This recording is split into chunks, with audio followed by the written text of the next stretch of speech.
She gave birth beneath the blood eclipse, and the baby's lightning scar frightened the entire town, for the moon hung swollen and crimson, bleeding its unholy light onto the writhing form of Ilara as she cried out in the small, shuttered room. The air itself was a torment, thick with the scent of fear and burning herbs, the wind outside not a sigh but a hungry moan that clawed at the eaves of the dilapidated cottage. She was alone, mostly. Old Martha, the midwife, was there, her face a mask of grim duty, her hands gnarled and trembling as much from apprehension as from age. The village of Oak Haven was not a place that welcomed the unusual, and this night, this birth, felt steeped in an ancient, unwelcome magic. The eclipse had been foretold as an omen, a celestial wound mirroring the troubles they feared on earth, drought, blight, the ever-present shadow of sickness. And into this charged atmosphere, Ilara, a woman already living on the fringes, her husband lost to the river fever the previous spring, was bringing new life. Or so they hoped. Martha's lips moved in silent, desperate prayer, not for Ilara, but for the soul of the village. The pains came like storm surges, relentless, tearing through Ilara, and with each, the crimson wash from the window seemed to deepen, staining the rough-hewn floorboards. She bit back her screams, not out of bravery, but from a lifetime of learning that her cries brought only annoyance, never comfort. Then, with a final, shuddering gasp that seemed to draw the very marrow from her bones, the child was born. A boy! For a moment, there was only the sound of his first, lusty cry, a defiant trumpet against the oppressive silence of the eclipsed world. Ilara reached for him, her arms weak, a desperate, yearning love already blooming in her exhausted heart. But Martha recoiled, a choked sound escaping her. She held the babe aloft in the eerie, blood-red light filtering through the window, and Ilara saw it. Across the infant's forehead, from hairline to eyebrow, a mark, stark and pale against his new skin, a jagged, branching line like a miniature lightning bolt, or a river etched by a divine, furious finger. It seemed to pulse with a faint, internal luminescence, catching the sanguine glow of the eclipse. A mark, Martha whispered, her voice cracking. The devil's sign. Born under the blood moon, scarred by the storm's fire, Ilara's brief joy shattered. She pushed herself up, reaching. No. He is my son, but the word spread through Oak Haven faster than wildfire through dry grass. By morning, the eclipse had passed, leaving behind a pale, indifferent sun, but the village was a hive of fearful whispers. The baby, they called him the eclipse child, the lightning-marked. They said the scar was a brand, a claim staked by dark forces. That his cries curdled milk, that his presence would draw lightning from clear skies, that he was a harbinger of untold disasters, fulfilling the prophecy of the blood moon. Ilara, pale and weak, held her son close, naming him Aaron in the silence of her heart, for a strength she prayed he would possess. She tried to reason with the village elders when they came, their faces grim, their eyes hard. Her pleas were whispers against a hurricane of their fear. He is just a baby, she'd wept, her voice raw. His scar, it means nothing, but their minds were closed, their hearts sealed by generations of superstition. The harvest had been poor, sickness had touched 2 families. This child, this omen, was the cause. He, and by extension she, were a blight. They gave her little, a rough sack with a stale loaf of bread and a skin of water. Then, with averted eyes and muttered curses, they drove her out. Her parents, long dead. Her husband's family, eager to be rid of the shame. She had no one. The gate of Oak Haven closed behind her with a sound of finality, a wooden clang that echoed the shutting of a tomb. Ilara stood there for a moment, the infant Aaron cradled against her breast, the raw wind whipping her thin shawl around them. Before her lay the vast, uncaring wilderness, the jagged peaks of the Dragon's Tooth Mountains mocking her with their stony indifference. Behind her, the only home she had ever known, now a fortress of fear. She did not cry. Tears were a luxury she could not afford. She looked down at the sleeping face of her son, at the pale, fascinating scar that crowned his brow. It was not a devil's sign to her. It was a part of him. Her son. She tightened her grip, squared her shoulders, and turned her face towards the unforgiving wild. The path ahead was unknown, terrifying, but it was the only path left to them. The silence of the forest was a different kind, less judgmental than the fearful silence of Oak Haven. It was vast, ancient, and utterly indifferent to her suffering, which, in a strange way, was a small comfort. The sun, a pale disk in the grey sky, offered little warmth as Elara stumbled onward, Aaron nestled in the crook of her arm, his small breaths a fragile rhythm against the pounding of her own frightened heart. Days bled into one another, a haze of exhaustion, hunger, and a gnawing fear that was her constant companion. The bread was gone too soon, the water skin light. She foraged for berries, her hand scratched and stained, her stomach aching with emptiness. She found shallow streams and drank, hoping the water was clean, then offered her breast to Aaron, praying she had enough sustenance for him. He was a quiet baby, his eyes, when open, were a deep, knowing blue. The lightning scar on his forehead seemed less stark now, more a part of the landscape of his innocent face. Sometimes, when he slept, she would trace it gently with her fingertip, a silent promise of protection she felt increasingly powerless to keep. She slept in hollows of trees, under rocky overhangs, always with one ear open for the snap of a twig, the growl of a predator. The nights were the worst, filled with the rustling of unseen creatures and the biting cold that seeped into her bones. She would huddle over Aaron, trying to shield him with her own dwindling warmth, whispering stories she barely remembered, songs her mother had sung, anything to fill the terrifying void. One afternoon, as the sky threatened a storm, the clouds gathering like bruises, her strength finally gave out. She had been following what she hoped was a game trail, her legs trembling, her vision blurring. She stumbled over a root, her cry a thin wail, and fell to her knees in a small clearing.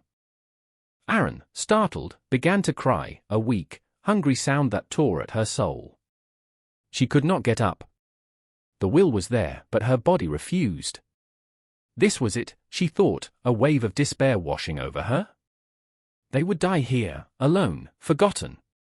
She closed her eyes, pulling Aaron tighter, a single tear finally escaping, tracing a path through the grime on her cheek. The sound of a snapping branch made her eyes fly open. A man stood at the edge of the clearing, tall and broad-shouldered, still as the ancient pines around them. He wore buckskin, carried a long rifle in one hand and a freshly killed rabbit in the other. His face was weathered, bearded, his eyes the color of winter sky, keen and missing nothing. He was the kind of man who belonged to the wilderness, a part of its harsh beauty. Fear, sharp and cold, lanced through Elara. She clutched Aaron, trying to shield him, expecting cruelty, or worse. He said nothing, simply watched her, his expression unreadable. Then, his gaze fell to Aaron, to the distinct mark on his brow. Elara flinched, expecting the familiar revulsion, the superstitious dread. But the man's expression did not change. There was no fear, no judgment. Only a quiet, searching look. He was Elias Thorne, a man who had sought solitude deep in these woods years ago, after a grief too profound for words had hollowed him out.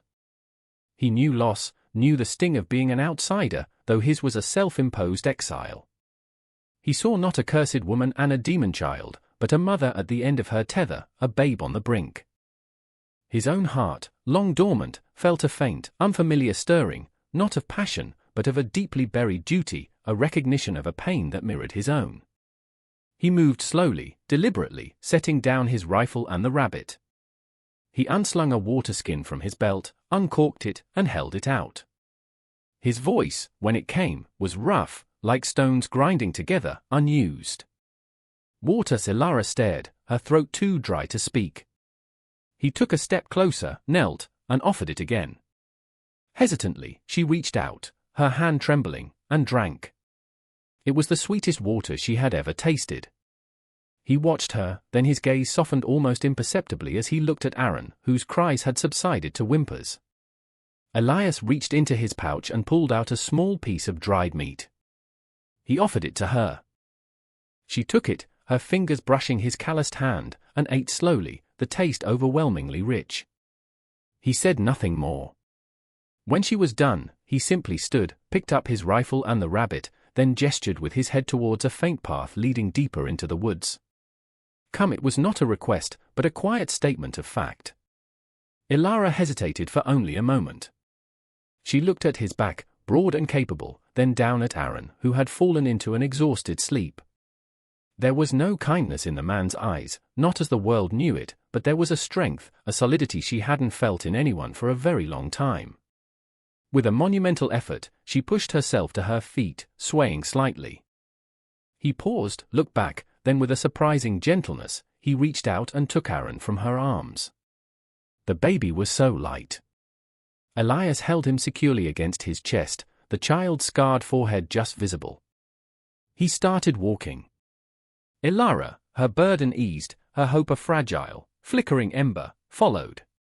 The cabin was small, rough-hewn logs chinked with mud and moss, a curl of smoke whispering from its stone chimney.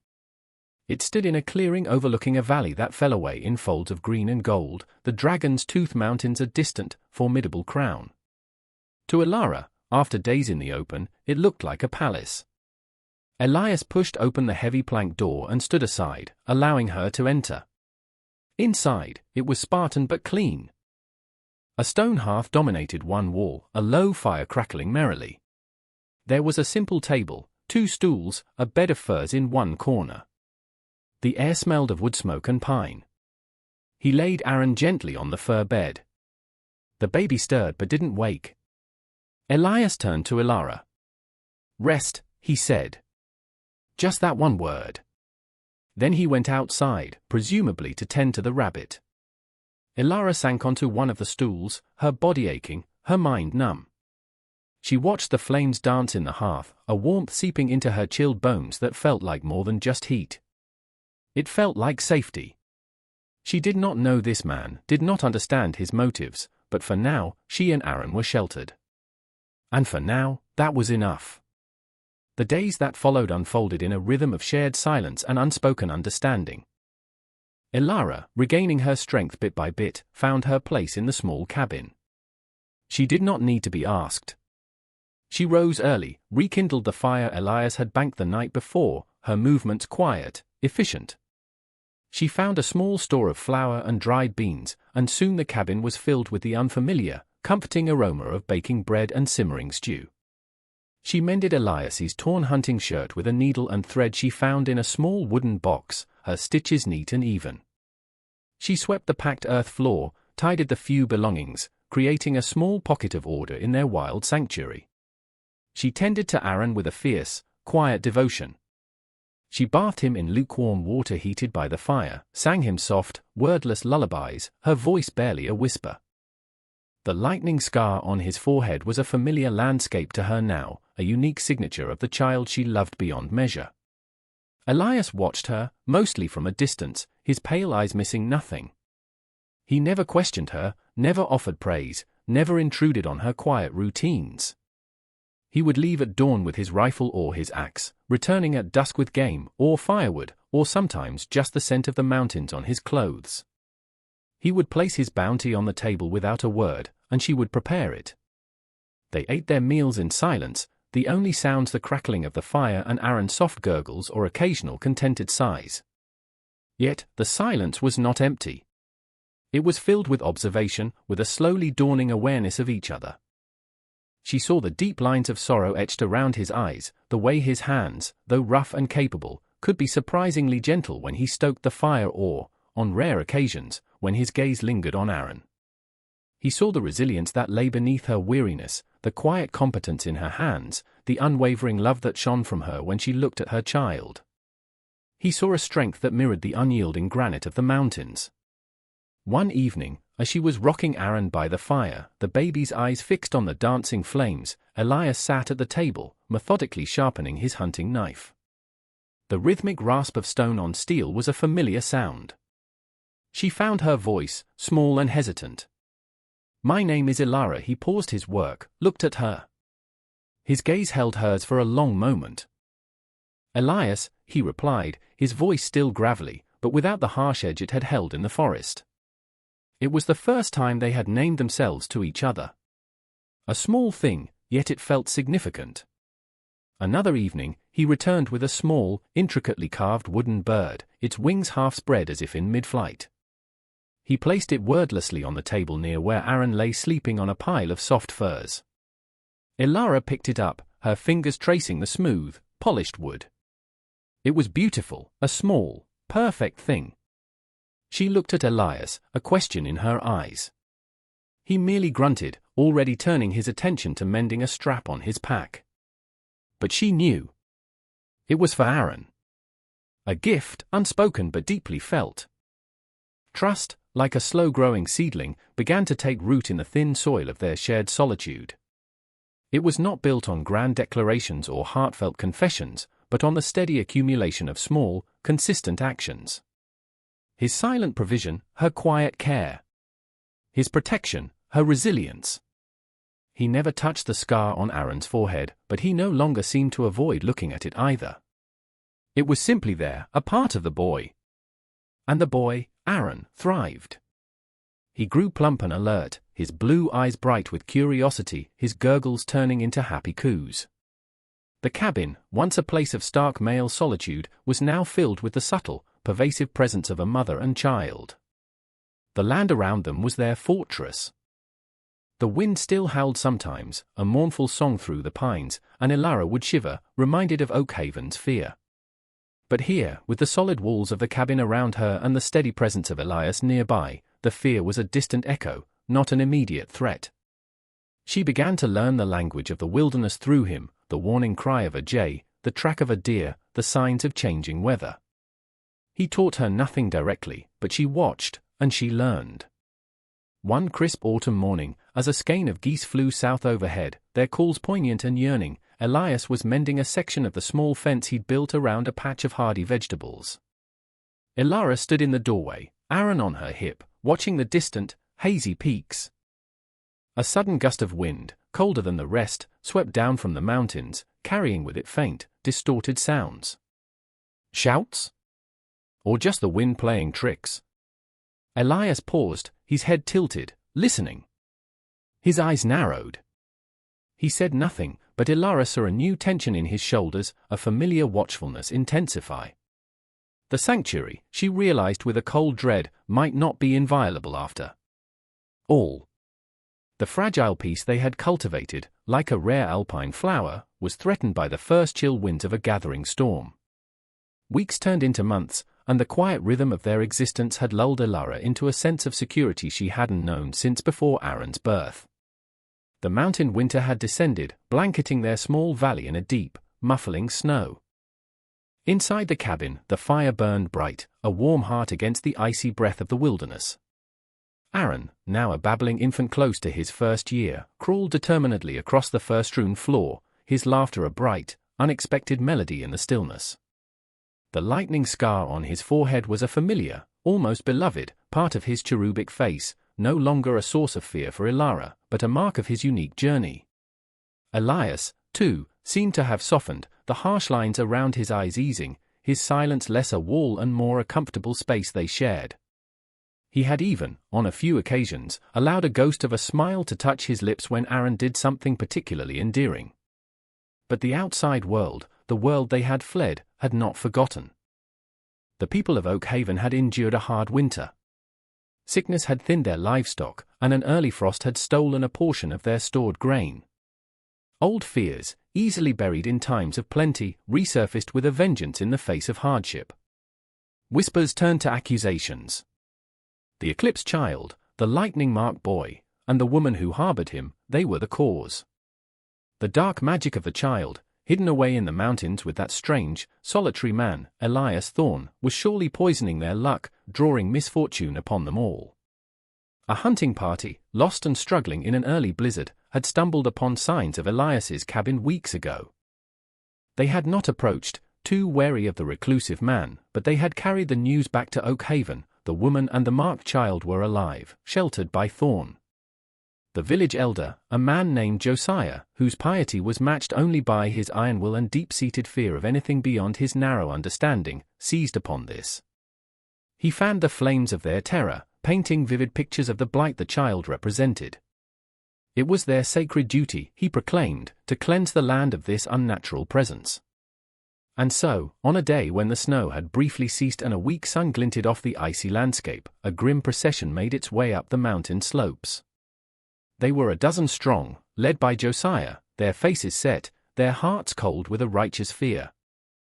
They carried lanterns, though it was day, and some carried pitchforks and heavy staves, more for courage than for actual use against a man like Elias Thorne.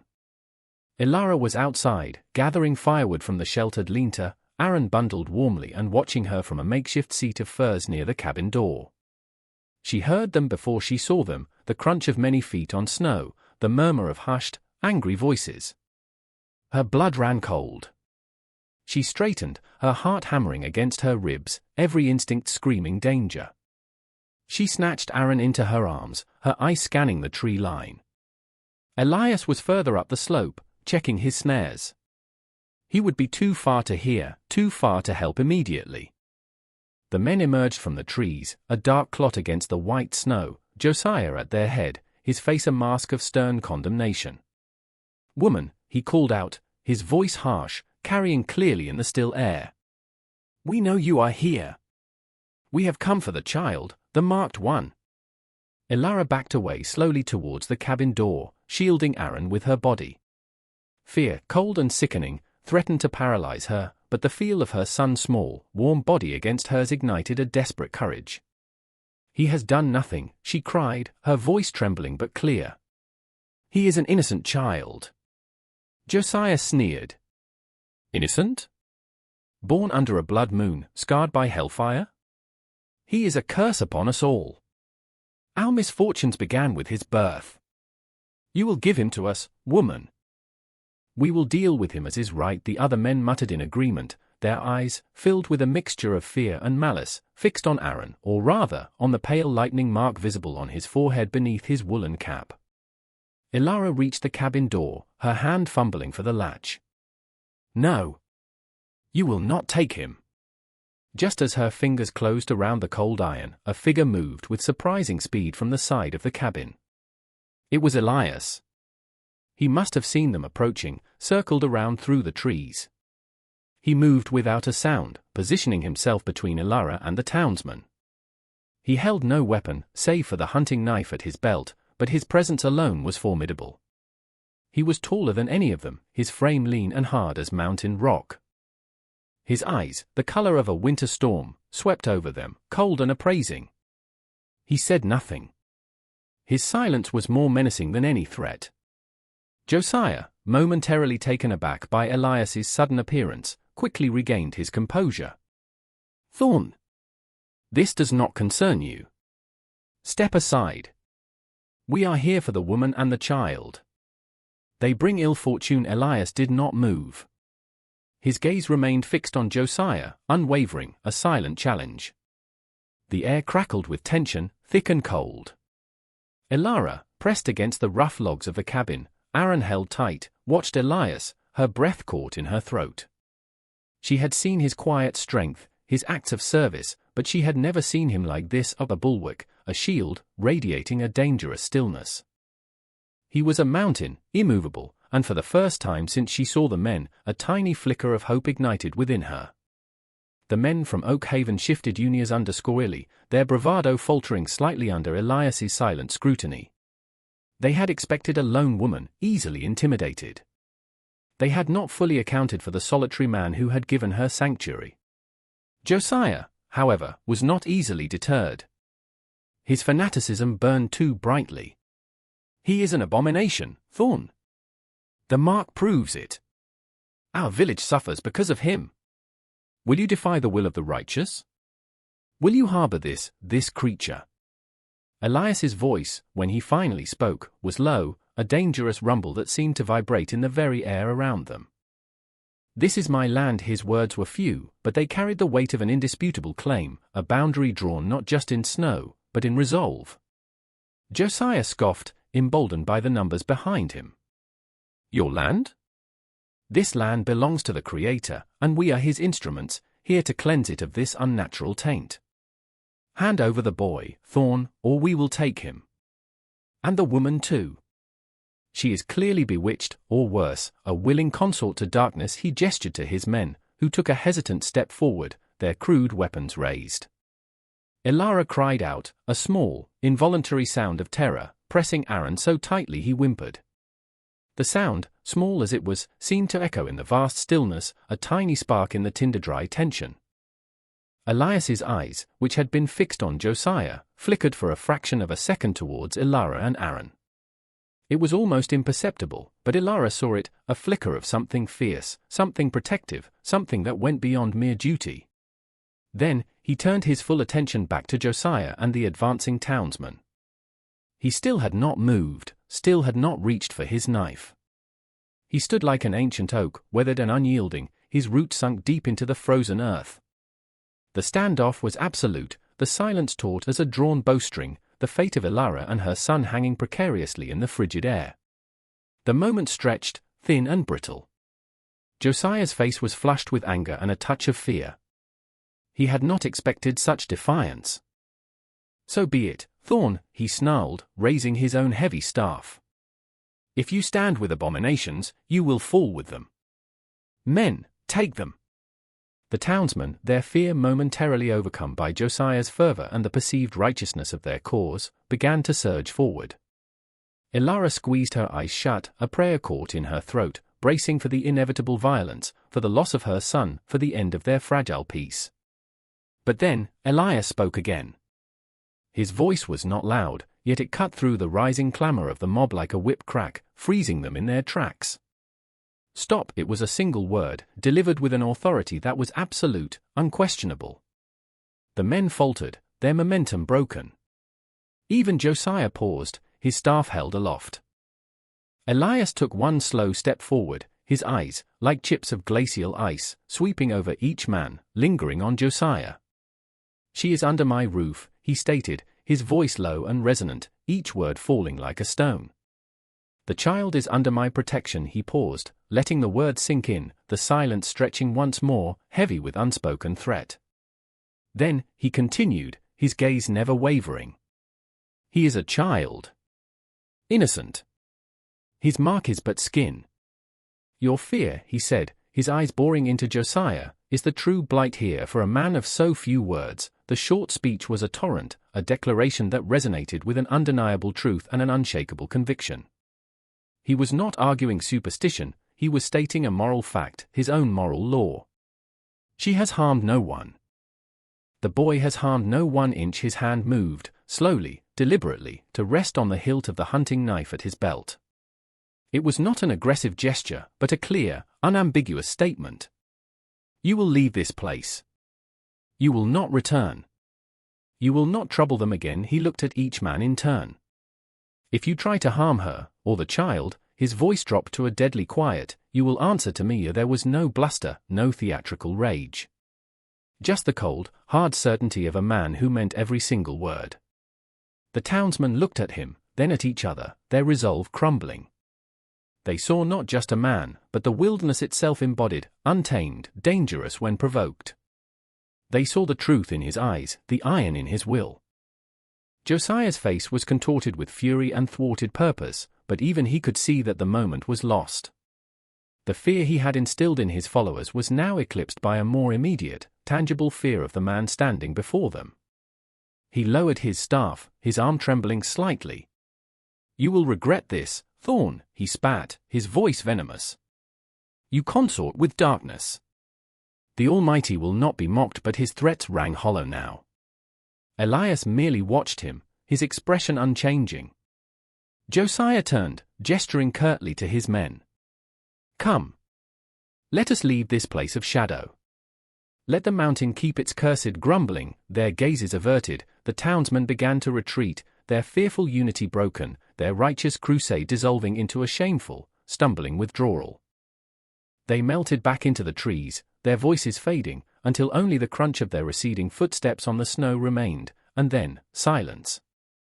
Ilara let out a breath she hadn't realized she was holding, her knees weak with relief. She leaned against the cabin wall, Aaron still clutched tightly. Tears streamed down her face, tears of gratitude, of overwhelming emotion. Elias remained standing, watching the tree line until long after the last sound had faded. Then, slowly, he turned. His face was still stern, but the dangerous edge in his eyes had softened. He looked at Ilara, at the tears coursing down her cheeks, at the sleeping child in her arms.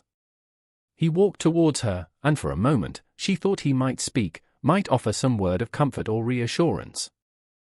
Instead, he simply reached out a calloused hand and gently, almost reverently, brushed a stray strand of hair from her forehead.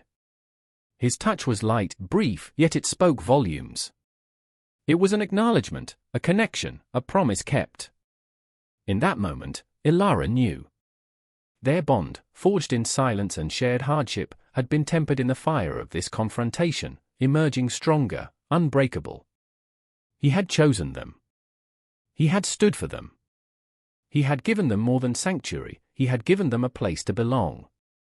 She looked up at him, her heart too full for words, and offered him a watery, tremulous smile. He met her gaze, and for the first time, she saw not just a protector, but a partner. A family, born not of blood, but of courage and unwavering commitment. The immediate threat was gone, like the snows of winter eventually yielding to the persistent warmth of spring.